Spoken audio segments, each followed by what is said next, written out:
স্বাগতম আপনাদের প্রিয় শো ইনস্টা টক শোতে। আর আজ আমরা আলোচনা করব পায়েল সরকারের সেই শো স্টপার লুক নিয়ে যা ফ্যাশন ওয়ার্ল্ডে ঝড় তুলেছে। অভিনেত্রী পায়েল সরকার হেঁটেছেন অভিষেক দত্তের উইন্টার কালেকশন 2025-এর জন্য, আর তার উপস্থিতি ছিল ট্রুলি গ্ল্যামারাস।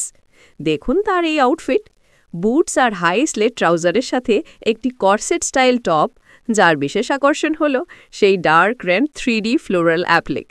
তার লুকটি বোল্ড, ডার্ক এবং ড্রামাটিক।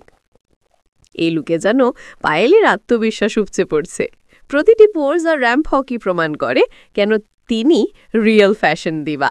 ডিজাইনার অভিষেক দত্তের এই অসাধারণ কালেকশন এবং পায়েলের এই আইকনিক লুকের পুঙ্খাপুঙ্খা বিশ্লেষণ জানতে চোখ রাখুন ইনস্টারে। আর আমাদের এই ফ্যাশন রিভিউ যদি আপনার ভালো লেগে থাকে তাহলে অবশ্যই আমাদের চ্যানেলটি সাবস্ক্রাইব করুন আর পাশে থাকা বেল আইকনটি প্রেস করে আমাদের সঙ্গে থাকুন।